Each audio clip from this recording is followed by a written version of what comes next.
उसका कैसा है, आपका क्राइटेरिया कैसा है, उससे आपको सबसे ज़्यादा मदद मिलेगी कि आप लोगों ने क्या तैयारी किया है या आगे के एग्जाम में आपको क्या तैयारी करना है। जो भी 12th में है, अगर वो अपीयरिंग में एनडीए का एग्ज़ाम देते हैं तो उनके लिए सीट सिर्फ 90 होती है, यानी 90 में अगर आप सिलेक्ट होते हैं तो बहुत बड़ी बात है। लेकिन अगर नहीं होता है तो आपको कम से कम एग्जाम का आइडिया मालूम चलेगा कि आपको कैसे तैयारी करना है, आप में क्या कमी है। और 12th अपीयरिंग के बाद जब आप 12th पास का एग्जाम देंगे तो आपके पास जितनी सीटें आएंगी, अभी 392 थी तो 392 के लिए आप फुल एलिजिबल। तो अभी तक मई वाला अटेंड जो फॉर्म भरा था उसको हम लोग मिस कर चुके हैं, तो हमको जनवरी में जो फॉर्म भरा था उसको भरना चाहिए। आपका डेट ऑफ बर्थ क्या है? Date of birth 22/12/2008। 22/12/2008। मई वाला मिस हो गया, आप 12th में अभी ये कब देंगे? आपके पास एक ही टाइम है ना 12th पास करेंगे तो अपीयरिंग करेंगे तो आपके पास सिर्फ एक ही अटेम्प्ट। अब तो ओटीआर आ गया, वन टाइम रजिस्ट्रेशन। अगर रजिस्ट्रेशन में कहीं भी गलती हुई तो आप लोग फिर फॉर्म को कभी अप्लाई नहीं कर पाएंगे, ना एनडीए का ना सीडीएस का। यूपीएससी में अगर वन टाइम रजिस्ट्रेशन में कहीं भी गड़बड़ हुई तो फिर जिंदगी भर आप डिफेंस में नहीं जा सकते। यानी रजिस्ट्रेशन करने के समय मिस्टेक हो गया तो सिर्फ एक बार रजिस्ट्रेशन होगा, जितने बार फॉर्म अप्लाई होगा, लेकिन रजिस्ट्रेशन सिर्फ और सिर्फ एक बार ही होगा। रजिस्ट्रेशन एक बार करा लेना, अगले बार करो हो जाएगा। इसका एज जो है आदित्य 16.5 से 19.5 दिखाता है जी, लेकिन आप एग्जाम दे सकते हैं सिर्फ 18.5 तक, क्योंकि 1 साल का प्रोसेस लग जाता है एसएसबी वगैरह, मेडिकल और सारे मेरिट लिस्ट में, इसीलिए उसको क्योंकि 16.5 से 19.5 दिखाता है।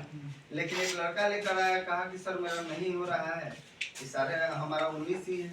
तो फिर उसका हम डेट ऑफ बर्थ पूछे, डेट ऑफ बर्थ माइनस करके अपना निकालें तो उसका देखें कि वो जो डेट देता है ना कि यहाँ से यहाँ तक के बीच के बच्चे भरेंगे, तो उसमें मिलाए तो 15.5 से 18.5 वाले बच्चे ही इस फॉर्म को भर सकते हैं। यानी 15.5 से 18.5 के बीच में यदि 15.5 में कोई लड़का इंटर कम्प्लीट तो करेगा नहीं। 16 से 18.5।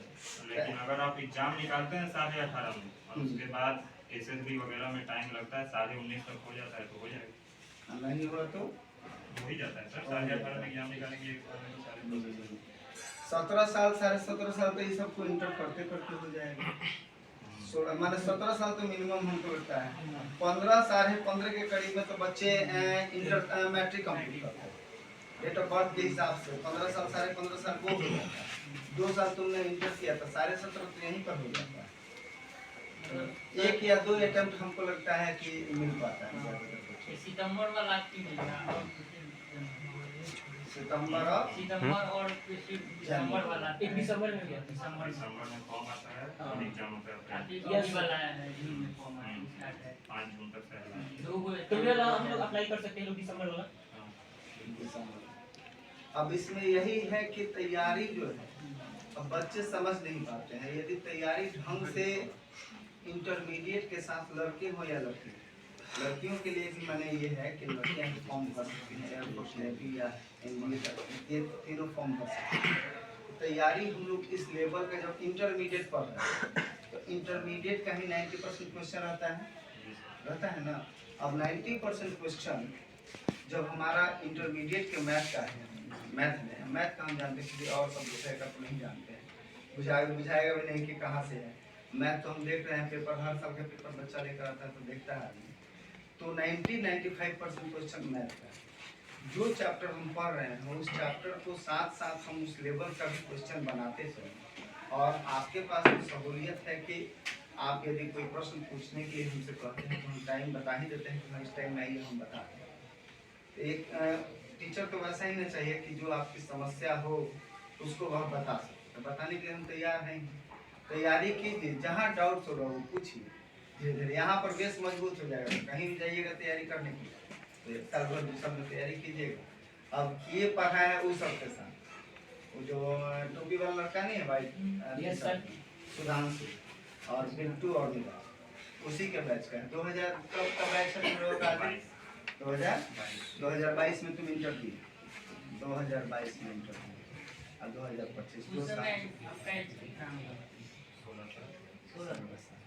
यही तो दिक्कत है, एज गड़बड़ा है। एज गड़बड़ हो गया। 2008 से दिक्कत है, यानी हम 18 साल का एग्जाम दिए, 18 साल। और तुमको एक अटेम्प्ट मिलेगा क्या इसमें? अभी वाला मिल जाएगा, फिर सितंबर वाला। हाँ। और वाला मिल जाएगा मोड़ वाला। ADVMI इसमें तो सबसे प्लस पॉइंट है ना कि कॉमर्स वाले बच्चे भरेंगे नहीं, आर्ट्स वाले भरेंगे नहीं, आर्ट्स वाले भरेंगे आर्मी के लिए, तो उसमें ये मैथ रहेगा क्या? सब में रहेगा, ये मैथ उससे बनेगा। आर्ट्स वाला मैथ कहाँ से बना दिया सर? सब में रहेगा, तैयारी करेंगे तो। लेकिन आर्ट्स वालों के लिए सिर्फ आर्मी के तैयार कोर्स में भी नहीं है। तैयारी अब मान लो कि कोई इंटरमीडिएट तक आर्ट्स पर, उसके बाद वो किस प्रकार से तैयारी करेगा तो उसका मैथ उसको तो 2 साल लग जाएगा। 2 साल ना आप लोगों को लग रहा है 11th और 12th करने में 2 साल लग रहा है, तो 2 साल में आपका बेस मजबूत आई 2 साल ऐसे ही आर्ट्स में वो बिता दिया, जाते हैं सर, बच्चे जाते हैं आर्ट्स निकाल लेता है सर। यानी कि कुछ परसेंट बच्चे वैसे होते हैं जो अपना इंटरमीडिएट आर्ट्स करने के बाद भी तैयारी करते हैं और अपना निकालते हैं, कैपेबिलिटी के ऊपर डिपेंड करता है। लेकिन जैसे हमको लगता है कि मैथ वाले का ज़्यादा होता सबसे ज़्यादा मैथ, क्योंकि मैथ वाला तो 2 साल से मैथ ही पढ़ रहा है ना, आर्ट्स वाला बेचारा तो आर्ट्स पढ़ रहा है, जब ऐसी समस्या आएगी।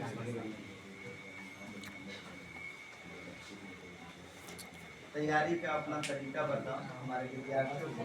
हमारे सहयोग से यदि कोई विद्यार्थी आगे निकल जाए तो ये तो हम हमेशा चाहते हैं। तुम लोगों के टाइम में भी किसी को बुलाते थे कि हाँ भाई तुम सिलेक्शन हुआ है तुम्हारा, आओ बच्चों को हमारे मोटिवेट करो, समझाओ, सही रास्ता दिखाने का प्रयास करो। और क्या एक शिक्षक हमेशा यही नहीं चाहता कि हाँ उसके पास जो विद्यार्थी है वो अच्छा से पढ़ के निकल जाए।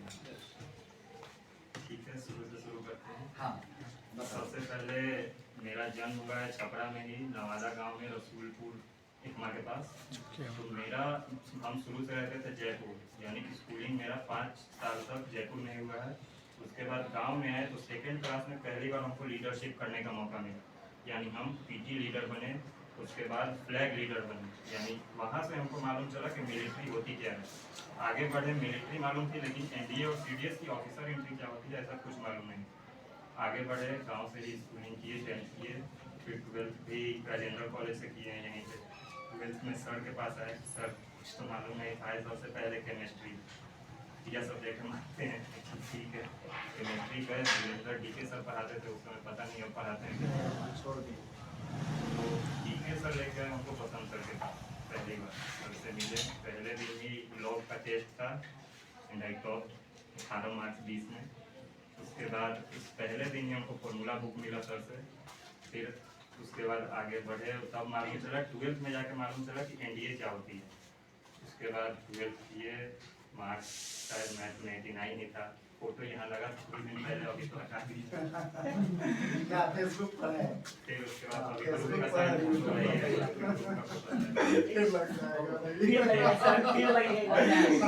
हम हटाते नहीं है, जैसे होता क्या है ना कि सटे सटे रहता है और वो फोन खत्म हो जाता है फिर जाता है और वही रखा जाता है यही। फिर उसके बाद 12th की तैयारी के बाद सर्च किए एकेडमी के बारे में, तो एक मालूम चला कि मेजर कल्टी क्लासेस है कोई यहाँ।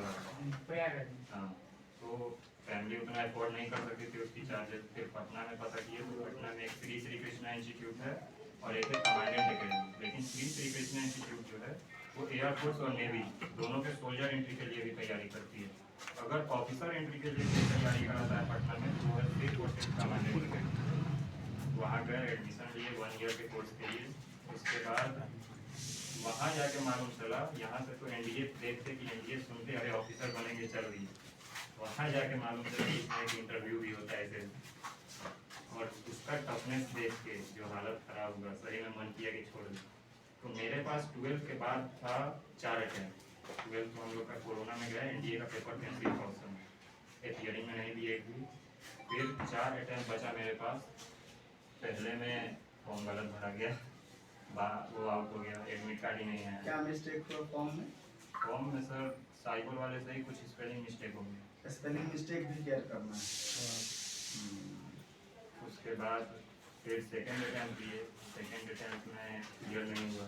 3rd अटेम्प्ट दिए, 3rd अटेम्प्ट में जो OMR होता है ना, जैसे बैठते हैं तो OMR जो हम लोग का इन्विजिलेटर था वो गलत बांट दिया उन्होंने। 1 घंटे पेपर के बाद जब हमने 25-30 क्वेश्चन अटेम्प्ट कर दिए तब मालूम चला उसको कि OMR ऐसे नहीं यू शेप में बांटना है। फिर सबका OMR लेके फिर से OMR बांटा गया, यानी 25-30 क्वेश्चन गलत होने का मतलब कि आपका माइनस में मार्क्स जाएंगे, आपके मार्क्स निगेटिव नहीं जाएंगे। तो वो तो ऐसे ही क्लियर हो गया। थर्ड अटेम्प्ट जो फेल करेगा यही तो सोचेगा ना कि अब चलो छोड़ देते हैं, अब क्या ही होगा। थर्ड अटेम्प्ट में भी नहीं हुआ, लास्ट बचा। यही कोशिश की कि चलो एक और देखते हैं। फोर्थ अटेम्प्ट में क्लियर हुआ रिटेन। फिर सबसे हार्ड बोर्ड जो है एसएसबी के लिए, आप किसी से पता कीजिएगा, कोलकाता बोर्ड। हाँ, कोलकाता बोर्ड आया मेरे एसएसबी के लिए। मेरा प्रेफरेंस आर्मी है, तो कोलकाता बोर्ड में गए। 5 दिन का इंटरव्यू हुआ। 250 बच्चों का रिपोर्टिंग था, जिसमें से पहले दिन 210 आउट हो गए। 40 बच्चे बचे थे, जिसमें से 38वां नंबर पर मेरा चेस्ट नंबर बोला गया। फिर उसके बाद लास्ट दिन उसमें से 38 और आउट हो गए। बचे एक दिल्ली का जो आर्ट्स, जो बता रहे थे कि आर्ट्स दिया था, और एक बिहार के। 2 ही बच्चे। आउट ऑफ 252 252 बच्चों में मात्र 250 में से 2। 250 में से वो 250 कौन जो रिटर्न क्वालिफाई कर गए हैं वो। फॉर्म ना। टोटल दिया था 19.5 लाख, जिसमें से रिटर्न क्लियर हुआ था 8,000, उसमें से 392 लड़के सेलेक्ट हुए। साढ़े 19 लाख फॉर्म दिया। जी, उस समय अब तो और बढ़ेगा। तो और बहुत जानते हैं पहले अपना। हाँ, तभी बहुत सारे बच्चे नहीं भर पाते हैं। मैंने जानकारी, हमको लगता है ना कि लड़के या लड़कियां, लड़के तो जानकारी रहता है, लेकिन ज्यादातर बच्चे ये बोलते हैं ना कि भाई इंटरव्यू बड़ी हार्ड होता है, नहीं हो पाएगा। नहीं हो पाएगा तो आपके किसी न किसी का तो हो ही रहा है। यदि पहले हम नेगेटिविटी दिमाग में डाल लें कि हाँ ये हमसे नहीं हो पाएगा, तो किसी भी स्थिति में आप सब नहीं। जब काम करना है, तैयारी करना है, तो उस लेवल का अपनी तैयारी कीजिए। होना ना होना तो भाग्य का, लेकिन कर्म से पीछे कैसे, कर्म को जोड़ दीजिए। क्या पूछे? इंटरव्यू कैसे क्वालिफाई किया? कैसे क्वालिफाई किया मतलब? जैसे एक छोटा सा हिंट, और क्या आप प्रोसीजर प्रोसेस है? बताओ कि फर्स्ट डे तुम्हारे साथ क्या हुआ, सेकंड डे क्या हुआ, थर्ड डे क्या हुआ। तो सबसे पहले मेरे ईमेल में आया था, जैसे कोई धमकी देता है ना, वैसे आर्मी ईमेल भेजता है कि अगर आप 1 सेकंड भी लेट हुए तो आप अपना कॉन्सिक्वेंसेस के लिए तैयार रहिएगा। आप खुद जिम्मेदार होंगे अपनी गलती के लिए। आपको तीनों स्टेशन में से किसी एक स्टेशन पे रिपोर्ट करना होता है। मेरा था हावड़ा जंक्शन, कोलकाता जंक्शन, और एक और कोई स्टेशन है वहाँ पे सियालदा जंक्शन। तीनों में से किसी एक स्टेशन पे रिपोर्ट करना था। अब ऐसा ईमेल देख के कोई भी डर जाएगा। एक दिन पहले का टिकट कराए, जाके वहाँ होटल लिए, वहाँ पहुँच गए। टाइमिंग था मेरा रिपोर्टिंग का 11 से 2। हम वहाँ 9 बजे जाके बैठे थे। वहाँ 9 बजे गए, डॉक्यूमेंटेशन हुआ सबसे पहले। उसके बाद आपको एसी बस में बैठा दिया जाता है, वहाँ से डायरेक्ट एसएसबी ले जाया जाता है। 250 बच्चों को वहाँ ले गया गया। उसके बाद सीधे लगेज बस में ही छोड़ के सीधे मेस में जाके 1 गिलास दूध आया, बटर आया, ब्रेड आया, अंडा आया। आप लोग सब नाश्ता किए हम सब। उसके बाद फिर लगेज उठाए, फिर सीधे स्क्रीनिंग के लिए, यानी पहले दिन होता है आपका PPDT, picture perception and discussion test. एक पिक्चर दिखा दिया जाएगा आपको, सिर्फ एक, और वो थोड़ा ब्लर रहेगा। उस पर आपको 1 मिनट के अंदर में स्टोरी लिखना है, और 1 मिनट के अंदर में 30 सेकंड के अंदर में उसको नरेट करना है, यानी सबके सामने बोलना है वो स्टोरी। और आपकी स्टोरी बिल्कुल भी निगेटिव नहीं होनी चाहिए। मेरे सामने स्टोरी आई थी, एक मोर्चरी का फोटो था, एक लाश रखा हुआ था, एक लड़की उसके पैर को पकड़ के रो रही थी। क्या पॉजिटिव स्टोरी बनेगा इसमें? इतना निगेटिव इमेज में क्या पॉजिटिव स्टोरी बनाएंगे आप लोग? फिर से बोलो। एक लाश मोर्चरी में लाश मुर्दा घर था एक, हाँ। वहाँ एक लाश रखा था। उसकी बीवी या फिर कोई भी हो, उसके पैर पकड़ के रो रहे। क्या पॉजिटिव स्टोरी बनेगा इसमें? सर बैक स्टोरी एक्सप्लेन कर सकते हैं, कुछ बहुत हैप्पी बैक स्टोरी एक्सप्लेन कर सकते हैं लाइफ के लिए।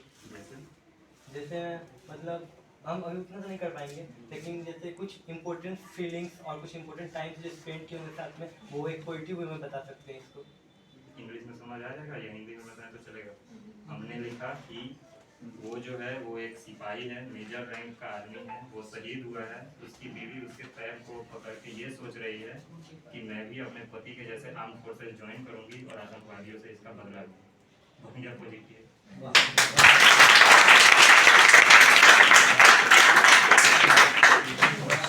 पहले जो वहाँ से ऑफिसर आए तो वो थे मेजर रैंक के। उन्होंने सीधे बोला कि out of 250 on the first day 210 have been out, यानी 210 बच्चे आउट हो गए हैं। तो उसके बाद बोले कि जो 40 का हम चेस्ट नंबर बोले हैं, हम लोगों को चेस्ट नंबर अलॉट हुआ था, मेरा था 19 चेस्ट नंबर ऐसे ही रैंडमली किसी को भी कुछ भी चेस्ट नंबर दे देते हैं। फिर वो जो आए तो उन्होंने बोला कि लाइन बाय लाइन हम चेस्ट नंबर बोलते हैं, जो भी सिलेक्ट हुए हैं वो एक तरफ आ जाएं और जो भी अनसिलेक्ट हुए हैं वो एक तरफ हो जाएं।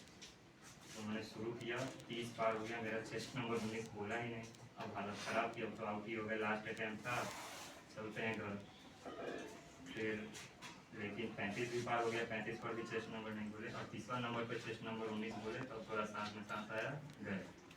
फिर उसके बाद पीपीडीटी के बाद होता है आप लोगों का ग्रुप डिस्कशन, यानी अगर 40 बच्चे बचे हैं तो उसमें से 10-10 का ग्रुप बांट देंगे, 4 ग्रुप बांट दिया गया।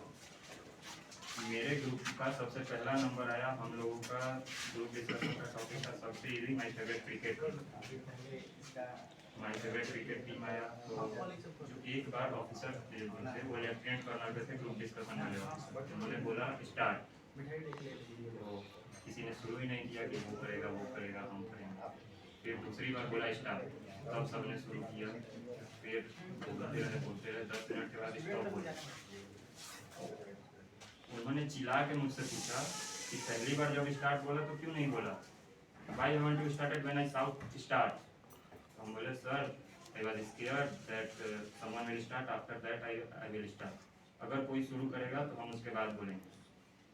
उन्होंने बोला कि अगर वेट करोगे कि आतंकवादी गोली मार देगा तब तुम चलाओगे गोली, कि आगे क्या बोलते हैं हम, फिर नीचे पूरा ग्रुप को वॉश आउट कर दें, पूरा ग्रुप को बाहर कर दें। अभी सबके चेहरे पे डर, फिर भी दूसरे दिन कोई आउट नहीं होता है, पहले दिन ही जो आउट हो गया या फिर 5वें दिन आउट हो गया।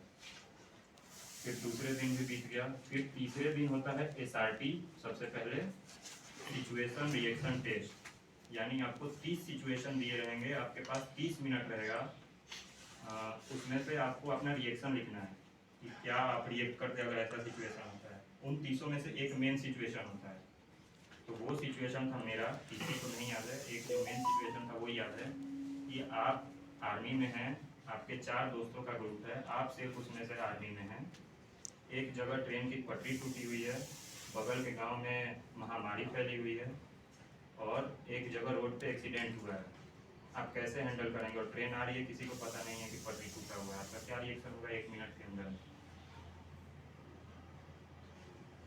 और आपके पास एक जीप है औपचारों के पास,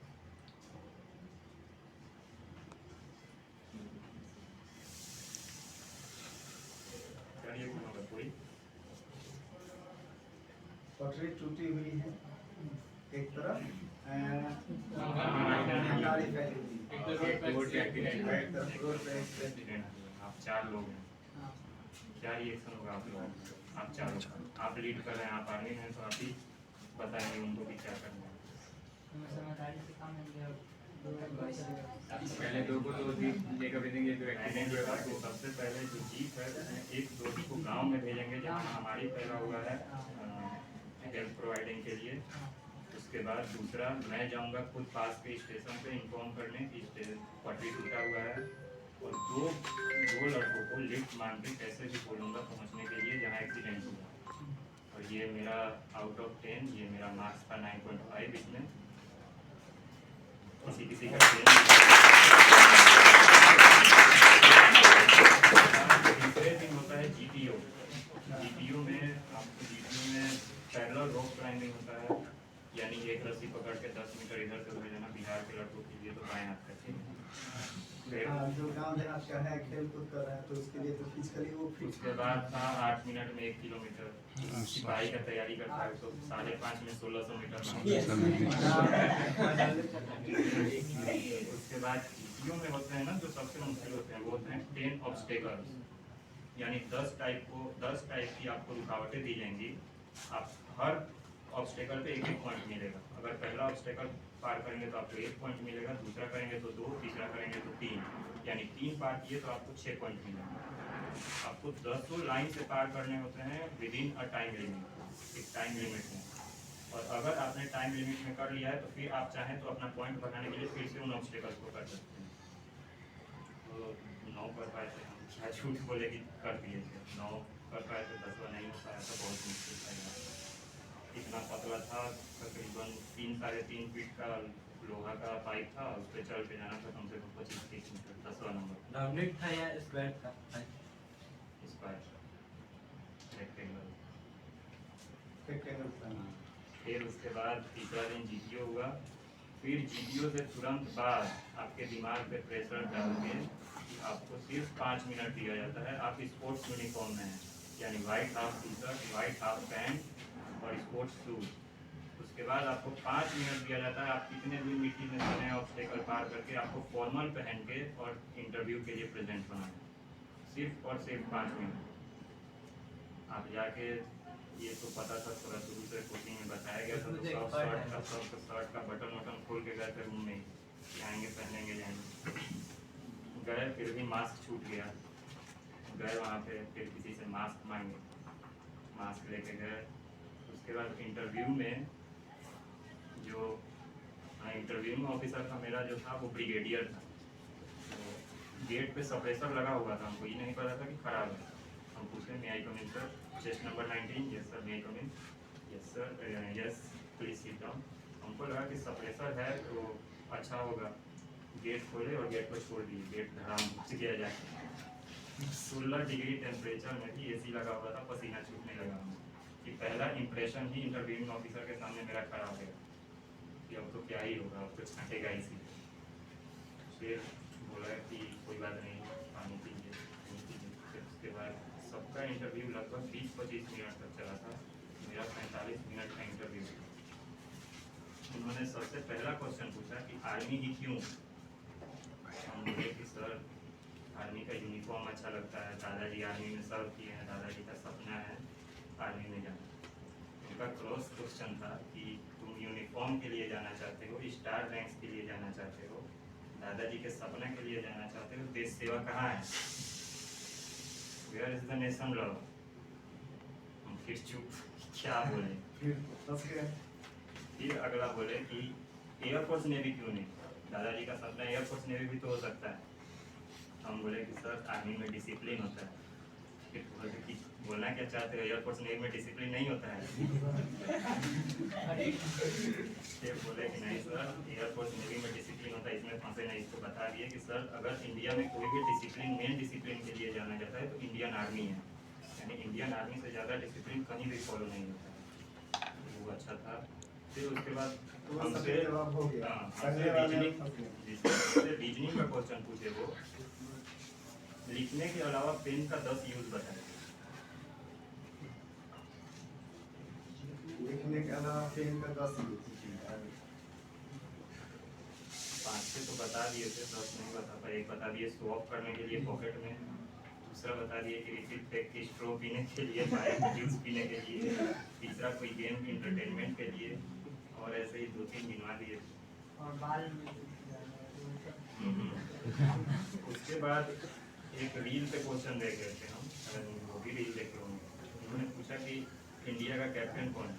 रील देखते हुए भी इंडियन क्रिकेट टीम का मैंने बोल दिया रोहित शर्मा। का अगला जवाब था कि तुमसे पूछा गया कि फीमेल क्रिकेट टीम का या मेल क्रिकेट टीम? वहाँ पे फंस गए, सॉरी आप बोले। फिर उसके बाद सुनिए क्या सर, फिर उसके बाद ऐसे ही क्वेश्चन पूछते गए। कमांड पूछे कि आर्मी के कमांड कितने हैं, कहाँ कमांड से, सिर्फ बताने वाला ही नहीं, अच्छा भी क्वेश्चन पूछे। 45 मिनट तक बात हुई। उसके बाद बोले कि वो क्या दिखता है, वेट आउट से एक सर 4 मीटिंग हुई। फिर वेट किए बाहर। फिर चौथे दिन हम लोगों को घुमाने ले जाया गया शाम को हावड़ा ब्रिज। सारे लड़के फॉर्मल्स में, चेस्ट नंबर में। और उस समय कोलकाता में कोई इंसिडेंट भी हुआ था, कोई आरजे कॉलेज, आजकल कॉलेज था। उस समय जब हम लोग का एसएसबी चल रहा था, उस समय मेरा एसएसबी था 16 अगस्त को, इंडिपेंडेंस डे के ठीक एक दिन। वहाँ गए। फिर वहाँ सिर्फ यही अनाउंसमेंट हो रहा था कि कितना भी आपको उकसाया जाए, कितना भी लोग मोमबत्ती लेके आए, आपको गेट के पास नहीं जाना है। उनका पहला टारगेट आप है। आपको एसएसबी में कोई सबसे ज़्यादा चीज़ें ध्यान देनी है तो आप ओरिजिनल बन के रहिए और बस रूल्स फॉलो कीजिए, आपका सब ठीक होगा। फिर चौथे दिन हमें ले जाया गया हावड़ा ब्रिज का, वहाँ पर भी हम लोग कांड किए।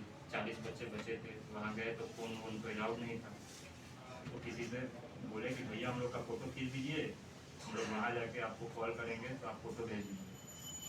उन लोग दोस्तों के ग्रुप में हम लोग का फ़ोटो भी खींच दिया। फिर गए हम लोग जब मैसेज देने, वहाँ फ़ोन मिला चौथे दिन रात को, तो हम लोगों ने उन लोगों को कॉल किया कि भैया फ़ोटो भेज दीजिए। वो लोग उधर से गाली दे रहे हैं, तुम सालों आर्मी में हो गए हो तो बड़े बन रहे हो, नहीं भेजेंगे फ़ोटो, जो करना है कर, और गंदी गंदी कर।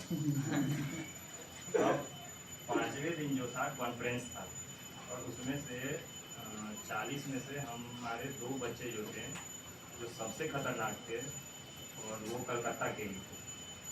तो उन लोगों ने नेल कटर वाला छुरी खरीदा कि जाके उन लोगों से बदला नहीं। फिर 5वें दिन सर कॉन्फ्रेंस हुआ। कॉन्फ्रेंस में सारे ऑफिसर बैठे थे, जो सबसे हाई रैंक पे, जो एसएसबी कोलकाता के हेड थे वो थे ब्रिगेडियर कोई प्रताप थे, ब्रिगेडियर के प्रताप। सारे ऑफिसर लाइन से बैठे थे, लाइन बाई लाइन आप सबको जाना होगा। अगर आप आउट हुए होते हैं तो आपको वो लोग मोटिवेट करते हैं कि कोई बात नहीं, अगले बार हो जाएगा, फिर आना हो जाएगा। एनडीए का लास्ट टाइम था तो सीडीएस में हो जाएगा। लेकिन अगर आप रिकमेंड होने वाले रहते हैं तो आपसे और क्रॉस क्वेश्चन पूछे जाते हैं। तो हम गए वहाँ पे, तो उन्होंने पूछा कि कलकत्ता कैसा लगा। बोले कि सर इट वॉज गुड। तो बोले कि कोलकाता में घूमने क्या होगी, अच्छा लगा कलकत्ता। बोले सर हावड़ा ब्रिज। बोले कि हावड़ा ब्रिज पूरा कोलकाता है। फिर फंस गए। फिर उसके बाद बोले कि कोलकाता कितने बार आए हो। हम बोले कि सर पहली बार। क्यों, कोई रिलेटिव नहीं रहता है कोलकाता में। सर रहता है, बुआ रहती है। इसका मतलब पापा और बुआ में झगड़ा चलता है, तभी नहीं आया कोलकाता। फिर फंस गए। फिर बताया कि नहीं सर, अपनी बुआ नहीं है, दादाजी की बहन है चचेरी। तो उस समय फिर उसके बाद कॉन्फ्रेंस बात ये कि यहाँ कोई दिक्कत हुआ कि कैसे लगे सारे ऑफिसर वगैरह। अच्छा लगे। पूछे कि कोई भी दिक्कत हुआ है तो बताओ, नहीं तो अगर नहीं पता है, एक ना एक दिक्कत बताना ही। क्या दिक्कत बताएं, वहाँ पे इतनी सारी फैसिलिटीज थी। फिर याद आया कि एक दिन नहा रहे थे तो साबुन लगा के पानी बंद हो गया, बता दिए। फिर हंसने लगे सब। उसके बाद सारे लड़कों का कॉन्फ्रेंस हो गया। फिर आए इंटरव्यूइंग ऑफिसर यानी ब्रिगेडियर के प्रताप। उन्होंने बोला कि 40 में से सिर्फ 2 बच्चे रिकमेंड हुए हैं, 38 बच्चे आउट हो गए हैं। लेकिन उनको अभी नहीं बताया जाएगा कि वो रिकमेंड हुए हैं या फिर आउट हुए हैं 40 में से किसी को भी। क्योंकि अगर बता दिया जाए तो पिछली बार 5 बच्चों ने वहीं पर सुसाइड कर लिया था, उनका लास्ट अटेम्प्ट था, और 5 बच्चों ने फांसी लगा ली थी। हम आउट हो गए। तो हम लोगों को बस में वापस बैठाया गया, जो जहाँ जहाँ रिपोर्ट किया था हम लोग को सियाला स्टेशन पर छोड़ने के लिए जाया गया। फिर सियाला स्टेशन पर पहुँच के और बताया गया कि जो हमारे कमांडिंग ऑफिसर थे वहाँ के एसएसबी कोलकाता के, वो हम लोगों के साथ आए। उन्होंने बताया कि चेस्ट नंबर 19 और उसका था चेस्ट नंबर 13। ये 2 रिकमेंड हुए हैं, बाकी आप लोग आउट हो गए। बस यही एसएसबी का है।